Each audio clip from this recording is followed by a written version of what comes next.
Now let us see what are various factors which can affect elasticity. First factor is effect of hammering, rolling or annealing. Due to any of these, crystal grains are broken along the cleavage planes into smaller units and hence increases the elastic properties, right? The other effect is effect due to impurities.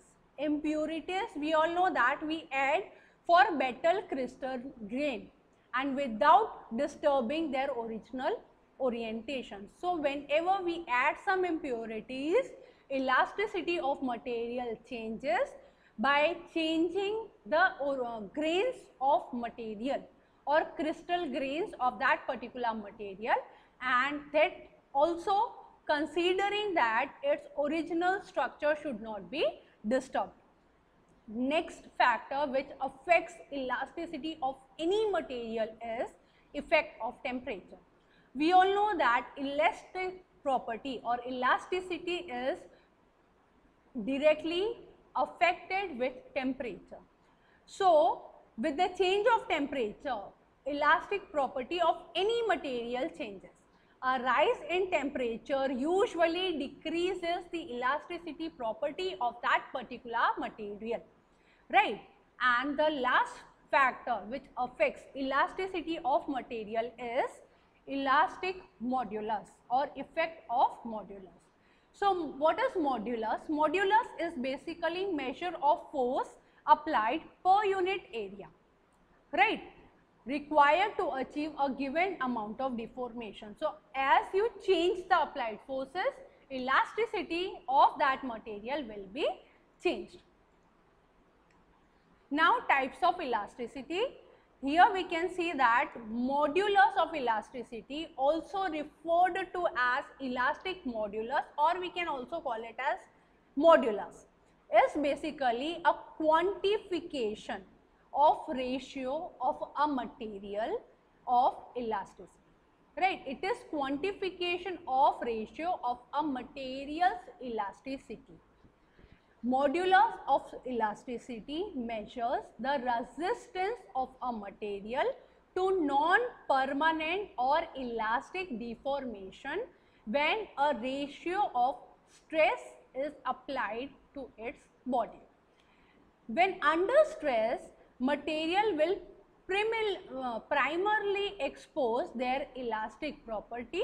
The stress induces them to deform, but the material will resume to its earlier position after the stress has been removed or eliminated, right? So the modulus of elasticity of a material is basically a quantification of its stiffness. Always remember, modulus of elasticity of any material is quantification of its stiffness, and for most material it will remain consistent over a range of stress. Following we are going to consider different types of stress or modulus of elasticity. First one is Young's modulus, the ratio proportion of longitudinal strain to longitudinal stress. Again I am repeating, ratio proportion of longitudinal strain to longitudinal stress is termed as Young's modulus.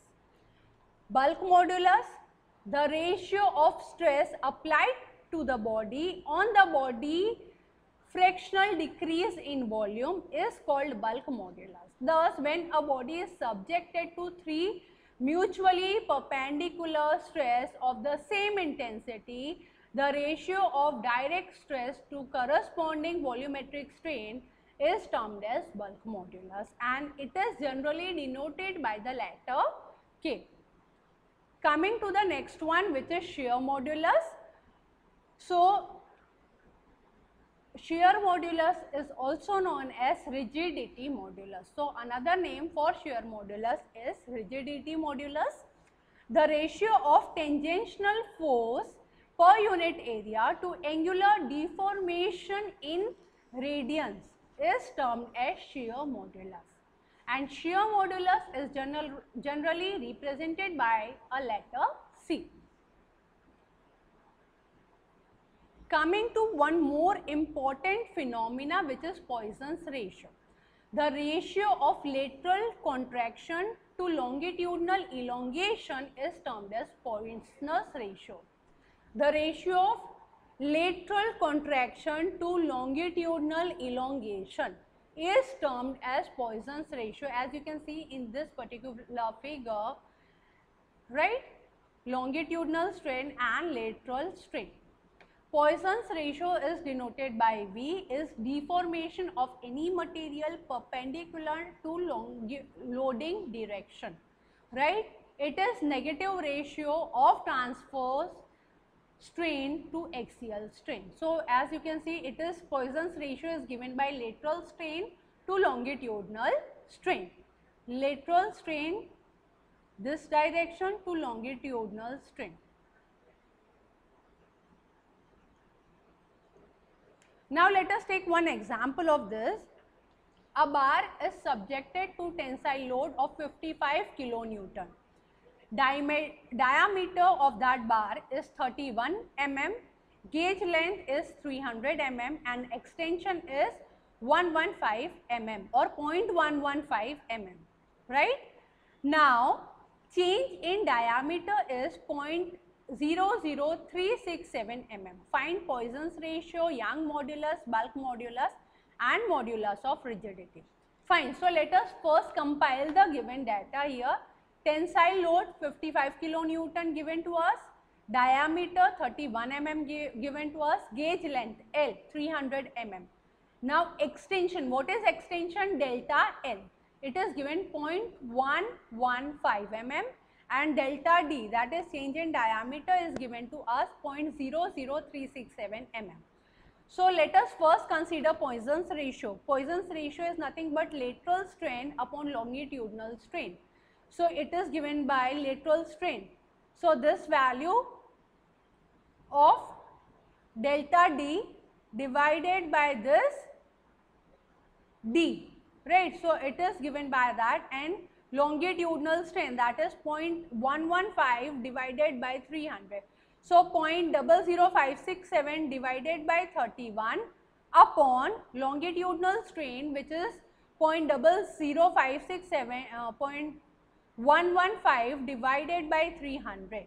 So here you can see the answer of Poisson's ratio is 0.308, right? Now let us see Young's modulus. It can be determined by stress upon strain. So it is given by stress, which is given to us 55 kilonewton. So let us first convert it into Newton. So it is 55 into 10 raised to power 3 into pi divided by pi upon 4 into 31 square. Why we have done this? Because area we need to consider upon strain, which is 0.115 divided by 300, right? So the answer is 190.09 into 10 raised to power 3 Newton per mm square, or 190.09 kilonewton per mm square. Third one is our bulk modulus. So it is given by 3K inside bracket 1 minus 2 into mu. So we are having the value of mu, we can calculate K. So put the value of E, which is 190.09 into 10 raised to power 3 equals to 3 into K as it is, 1 minus 2 into mu. Mu is 0.308 as calculated here. Substituted, so you will get the value of K, and the value of K is nothing but 165 into 10 raised to the power 3 Newton per mm square. Last one is modulus of rigidity. So the formula is 2G into 1 plus mu. Again, E we are having mu, so we can calculate G here. Substitute the value of E and mu and we can determine the value of G. So it is coming to be 72.664 into 10 raised to power 3 Newton per mm square, right? Now coming next is density. So what do we mean by the word density? Density of a substance is its mass per unit volume, right? Density is given by mass per unit volume and it is represented by rho. So rho is equals to mass per unit volume. how dense any object is or how dense any material is can be determined by closeness of its molecules. Right, here you can see the picture, different densities of liquid. This is the lightest and this is the most denser liquid. For determining density, we can use hydrometer. Right, hydrometer are the most simplest device which is used for determining density. The device consists of glass tube with a weight at one end, which causes the device to float in the upright position, as you can see in this particular picture. This device will sink in the liquid until an equilibrium point between its weight and buoyancy is reached, and the specific weight of density can then be directly read from that particular position. Right, when you will put this hydrometer inside the liquid, it will go inside the liquid until the balanced buoyancy force between liquid and this hydrometer is balanced, and this point at the surface will help us to determine the density of liquid. Next one is induction hydrometer. So induction hydrometer are used to convert specific weight or density of liquid into electrical signal. With the help of electrical signal, it will help us to determine density of the liquid. In this case, fixed volume of liquid set by the overflow tube is used in the type of setup as you can see here. The core position in the coil will form part of a bridge and circuit, and as density of the liquid changes, buoyancy force will change, and due to that displacement in the device will take place, and hence there will be a change in the signal or electrical signal, which will help us to determine the density of that particular liquid. Now let us understand what do we mean by viscosity. So viscosity is resistance of fluid to any kind of motion. Whereas resistance of fluid to shear or tensile stress is termed as viscosity. We know how the difference between water, oil or honey, how viscous they are. Water there has the lowest viscosity, then oil will have a medium viscosity, and honey is the highest viscous liquid. So viscosity is a property which will resist motion of any liquid, and to determine this we can use viscometer or rheometer. So this is a viscometer. As you can see, viscometer are used to determine viscosity of any liquid. Dynamic viscosity is measured by taking fluid to flow between two different positions of a capillary, and distance is then determined, and it is then utilized to determine viscosity of that particular liquid. When we are going to use a rheometer, it is basically a device which is used to determine viscosity of any liquid. So viscometer and rheometer are the devices which is used to determine viscosity of any liquid. I hope the topics which we have covered are quite clear. Thank you.